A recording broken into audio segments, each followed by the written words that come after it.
जय भीम नव बुद्धाय साथियों, वॉइस ऑफ बुद्धिज्म में आप सबका स्वागत है। तो दोस्तों, अगर इस चैनल पे आप नए हैं तो इस चैनल को सब्सक्राइब करना ना भूलिए और लोगों तक शेयर करना ना भूलिए। वॉइस ऑफ बुद्धिज्म के माध्यम से भारत का बौद्ध धर्म का इतिहास की जानकारी देने का हम प्रयास कर रहे हैं। उसके साथ साथ हमारे बौद्ध धर्म की जितनी भी विरासतें हैं, इस विरासतों का सच आपके पास लाने का प्रयास कर रहे हैं दोस्तों। तो इस चैनल को ज़्यादा से ज़्यादा लोगों तक शेयर कर लीजिए। दोस्तों, आज मैं बात कर रहा हूँ अपने प्राचीन धरोहर के जितने सारे अपनी विरासतें हैं जो पुरातत्व विभाग के अधीन है, उनके ऊपर पुरातत्व जो हमारे शासन व्यवस्था में पुरातत्व विभाग है, उस विभाग का वहाँ पर अधिशासन रहता है। वहाँ पर अनगिनत बाहर के लोग आते हैं, विदेशों से लोग आते हैं, हमारे बौद्ध धर्म का इतिहास जानने के लिए वहाँ पर आ जाते हैं।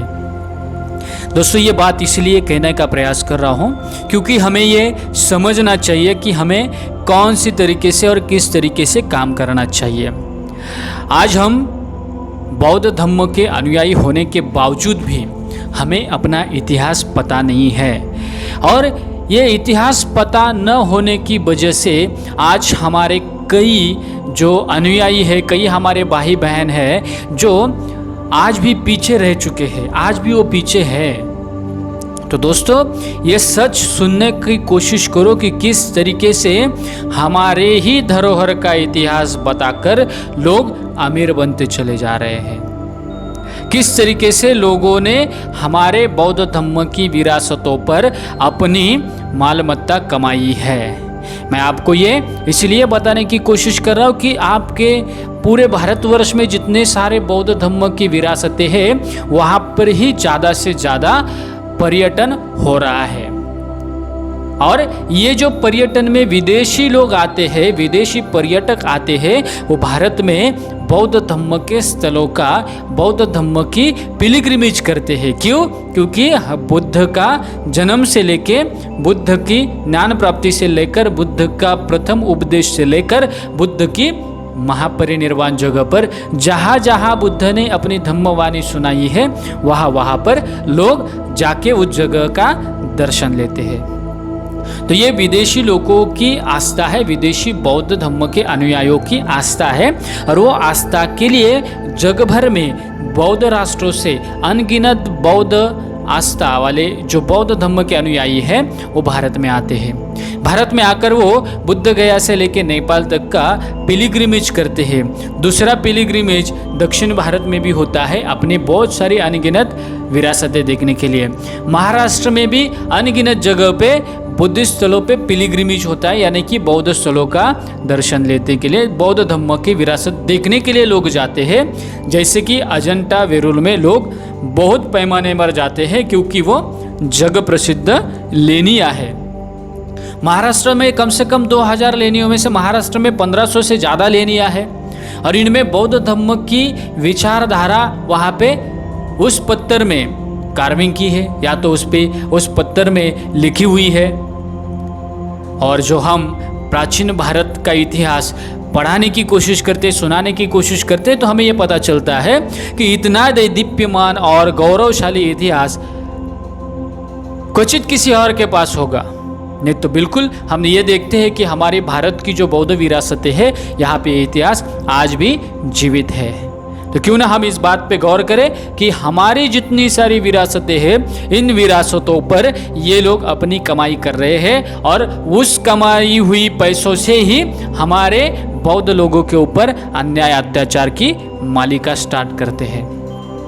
तो ये बात हमें गौर से देखना चाहिए, किस तरीके से हमें काम करने की कोशिश है, काम करने की कोशिश करनी चाहिए। और ये जब हम काम करने लगेंगे तभी हम ये देखने का प्रयास करेंगे, तो हमें पता चलेगा कि हमारे बौद्ध अनुयायियों की आर्थिक उन्नति के लिए हमारे बौद्ध धरोहर सबसे अहम भूमिका निभाएंगे। लेकिन हमें इसके बारे में सोचना होगा।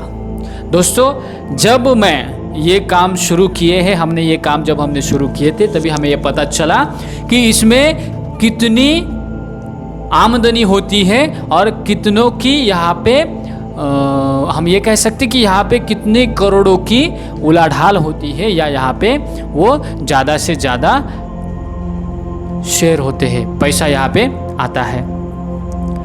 दोस्तों बहुत सारे लोगों को ये पता नहीं है कि बौद्ध धरोहर जो है यहाँ पे कई लोगों की, यहाँ पे लोगों को आर्थिक उन्नति कर ली है, उन्होंने आर्थिक उन्नति की है, लेकिन बौद्ध लोगों को इसकी जानकारी नहीं है। जब हमने लोगों को ये बताने की कोशिश की थी कि भारतवर्ष में जब पूरे साल का एक आंकड़ा होता है कि विदेशी पर्यटक भारत में कितने आए, और उस भारत में आए हुए विदेशी पर्यटकों ने कितने जगह पर पर्यटन किया हुआ है, हमें ज़्यादा से ज़्यादा नेपाल से लेकर बुद्धगया तक का जो पिलग्रिमेज है, अनगिनत बार यहाँ पे लोग आते हैं। और उस स्थलों का जब हम पूरी तरीके से रिपोर्ट देखेंगे तो हमें पता चलेगा कि लाखों लोग यहाँ पे आकर जाते हैं, करोड़ों लोग यहाँ पर आकर जाते हैं, और बाहर के लोगों की 10 या 12 दिन की देखभाल करने के लिए, उनको सुविधा देने के लिए कम से कम $500 लिए जाते हैं, यानी कि आज के 35 से लेकर 36 हज़ार तक जाता है। अच्छी सुविधाएं देनी है उन्हें तो उन्हें $2000 से लेके 1000 से $2000 तक का खर्चा होता है। दोस्तों सोचो, कम से कम एक आदमी का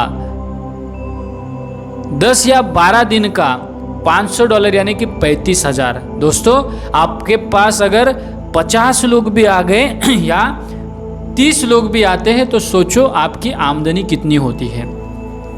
इनमें खर्चा ज़्यादा नहीं आता है क्योंकि वो लोग धार्मिक होते हैं।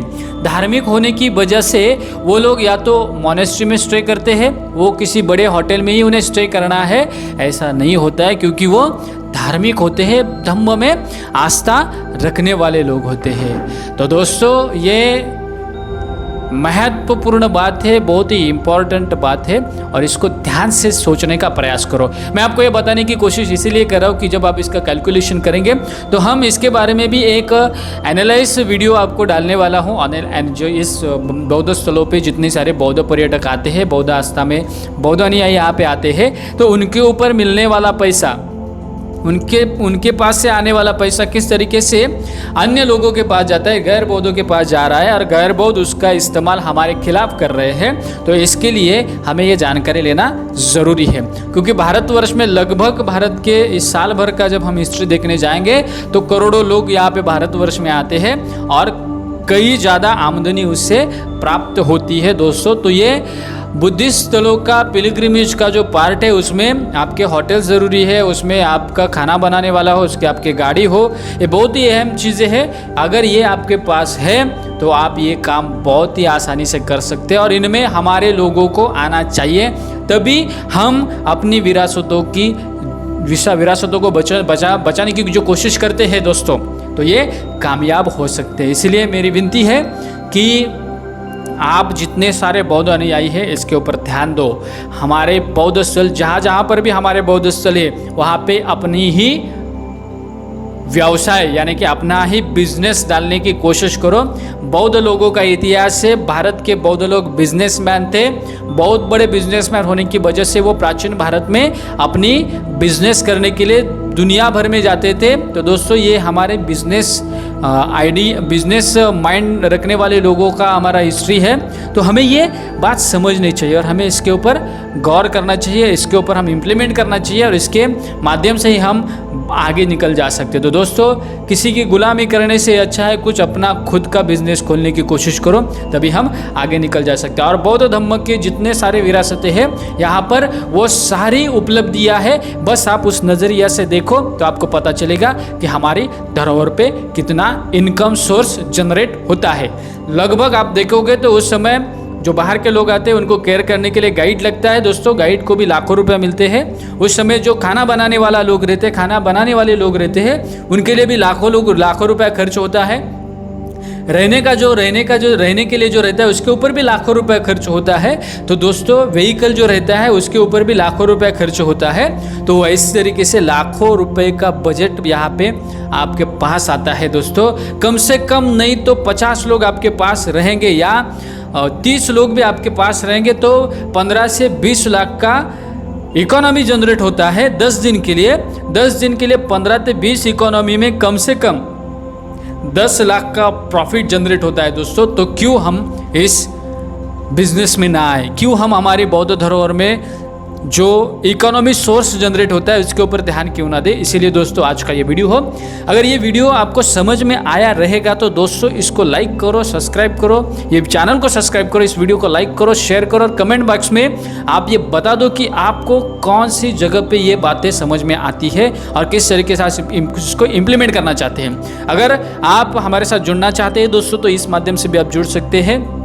डिस्क्रिप्शंस में हमारी वेबसाइट है, वहाँ पे आप वेबसाइट पे जाके आप सारा इंफॉर्मेशन देख सकते हैं कि किस तरीके से इकोनॉमी जनरेट करने के लिए हमें अपनी बौद्ध धरोहर को चुनना चाहिए। तो दोस्तों ये सारी चीज़ें हैं, ये मैंने आपको बताने का प्रयास किया है। हमने हमारी धरोहरों को अपने समाज के, अपने बौद्ध धम्म के लोगों की उन्नति के लिए चुना है। तो दोस्तों इससे माध्यम से हम बहुत बड़ी इकोनॉमी जनरेट कर सकते हैं, बहुत लोगों को रोजगार दे सकते हैं, इनकम दे सकते हैं, उनके आर्थिक स्तर ऊंचा करने के लिए। तो दोस्तों इस माध्यम को ध्यान से परखो, समझो, तभी आपको पता चलेगा। मैं इसका एक और वीडियो बनाने वाला और इसमें हम आपको पूरी जानकारी दूंगा कि किस तरीके से लोग यहाँ पे आते हैं, किस तरीके से इकोनॉमी जनरेट होता है और किस तरीके से उस पर खर्चा किया जाता है। पूरी जानकारी मैं आपको देने वाला हूँ दोस्तों। तो बिल्कुल इस वॉइस ऑफ बुद्धिज्म के माध्यम से हम नए बातें आपको बताने की कोशिश कर रहे हैं और उसके साथ किस तरीके से बौद्ध धम्म की विरासतों की वजह से हमारी आर्थिक उन्नति भी हो सकती है, इसके बारे में भी हम जानकारी दे रहे हैं। तो दोस्तों इस वॉइस ऑफ बुद्धिज्म को ज़्यादा से ज़्यादा लोगों तक इसीलिए शेयर करो क्योंकि ये मनोरंजन के लिए तो चैनल बनाया नहीं है दोस्तों, क्योंकि इस चैनल से आपको आपकी इकोनॉमिक ग्रोथ हो सकती है, आपकी जो सामाजिक तौर पर आपकी जो उन्नति रुकी हुई है वो भी ग्रोथ करने के लिए हम कोशिश कर रहे हैं। धार्मिक लेवल पर हम आपको बौद्ध धम्म के अनुयायी किस तरीके से बनाया जाता है वो भी बताते हैं और इसके साथ साथ हम आपको इतिहास की जानकारी देते हैं, इतिहास को पढ़ाने की कोशिश करते हैं, प्राचीन भाषा, प्राचीन लिपि, प्राचीन इतिहास को हम सिखाने की कोशिश करें दोस्तों। तो इसके साथ जुड़ने का कोशिश करें ताकि आपको ज़्यादा से ज़्यादा इंफॉर्मेशन मिल सकते हैं और इस चैनल को इतना ज़्यादा लोगों तक शेयर करो ताकि जितना ज़्यादा सब्सक्राइबर बन सकते हैं दोस्तों उतने ज़्यादा से ज़्यादा लोगों तक ये पहुंच सकता है। तो ज़्यादा से ज़्यादा सब्सक्राइब करने के लिए लोगों को अपील कर लीजिए, क्योंकि हम ये प्रयास करें, इसलिए प्रयास करें क्योंकि आपको ये बातें समझ में आ सके और अपने बौद्ध अनुयायियों के लिए, अपने बौद्ध धम्म की विरासतों पर जितना सारा इकोनॉमी जनरेट होता है वो इकोनॉमी अपने बौद्ध लोगों के पास आए, इसके लिए हम कोशिश करें। तो मिलते हैं दोस्तों ऐसे ही नई इंफॉर्मेशन के साथ, नई जानकारी के साथ और हमारे बौद्ध धम्म की विरासतों को किस तरीके से हमें अपने